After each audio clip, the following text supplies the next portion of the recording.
Dragon's Dogma 2 is a reality. It's developed on RE Engine and brings many of the same quirks that hardcore players swore by to the Xbox Series, PS5, and PC in 2024. Fortunately, we won't have to wait long to play it. Thanks to a recent showcase by the developer, there's some stunning new gameplay and details about the action RPG. Let's look over 10 new things that we learned, starting with the release date. After it was revealed several times by Peggy's listing and Steam, the developer confirmed that Dragon's Dogma 2 will launch on March 22nd, 2024. It's pretty auspicious timing, roughly 9 days before the end of the fiscal year. Nevertheless, it means there's plenty of time after all the big releases in January and February to enjoy the title, assuming the developer doesn't unleash its major unreleased title that could sell millions, their words, not ours, around the same time. Talos.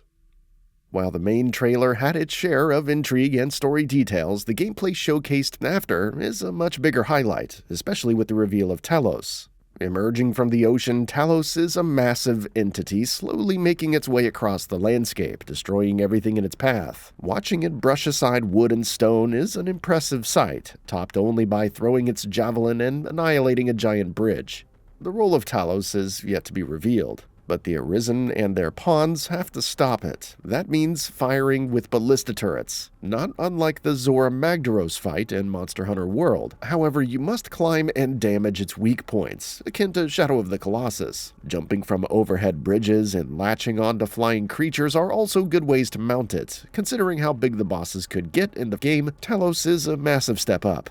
Character creator. Players can customize the protagonist and their main pawn before embarking on their journey. While we didn't get to see much of the latter, the options available for the Arisen are pretty extensive. You can customize heads, skin, brows, eyes, ears, cheeks, mouth, and more, with numerous options like brow height and spacing, wrinkles and skin sheen, eye height and squint, which can be independent for each eye, and much more. The nose options alone are more extensive than, say, Destiny 2's entire character creator, which is a low bar, but still. There's also unique options for races like the Beastren, including fur types, patterns, and up to 4 different pattern colors and thickness settings. Photogrammetry ensures more realistic-looking characters, and the creator is more intuitive to use, especially when selecting a base head. New location. We've seen Vermund, the so-called Kingdom of Humanity, and Batal, where the Beastren reside. However, the showcase revealed a completely new place, the Sacred Arbor, a remote village where the elves live. They aren't interested in interacting with humans or the Beastren, but welcome the Arisen. While communicating in Elvish is nothing new for a fantasy property, the player can't understand the language. Fortunately, the new Pawn Specializations offer a way to surmount the language barrier. Pawn Specializations. As with the first game, you can recruit up to 3 pawns to join you, not to mention the main pawn who is always by your side. The latter will grow through your experiences together and change their behavior accordingly. Speaking of which, inclinations that determine how a pawn acts in the field and battle also return. There's a new one called Calm, although it's unknown what this does. However, specializations are brand new and are essentially passive traits that can assist in different ways. A pawn with the Woodland Wordsmith specialization can interpret Elvish for the player, making them indispensable in the arbor. The developer promises many other specializations, including those that seemingly carry items for the player if they become overburdened. More detailed pawn chatter. One of the highlights of Dragon's Dogma is enabling pawn chatter. While the repeated lines could get tiresome, they would warn of incoming enemies. The sequel ups the ante further with much more detailed pawn chatter. During the fight with Talos, the pawns will question how such a large being can move around. They'll even point out how it may be futile, but 'tis better than watching on in despair.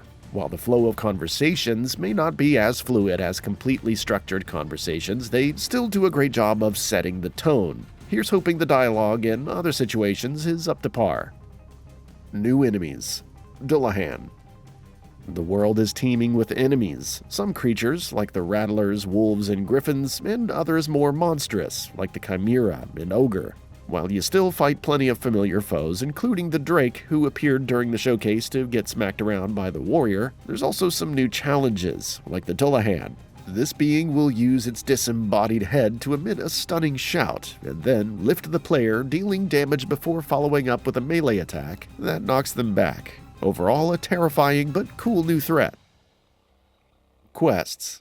Outside the story, players can also take on quests, often doled out by the regular NPCs roaming around. Speaking to different characters may also open up quests, like one that sees the player venturing to the arbor to reunite elven siblings, which quickly turns into a rescue mission. Pawns can also guide you if they know your quest's objectives, but you can also roam around and explore at your own pace. Trickster Vocation. Several vocations return, including the Fighter and Archer, and some new ones, like the Mystic Spearhand, have been added. Another new vocation is the Trickster, a support type available only to the Arisen. They use a sensor to conjure illusions, causing enemies to fight among themselves, and can even buff pawns to increase their power. As a vocation that allows hanging back and manipulating events on the battlefield while supporting the party, it's an interesting new addition.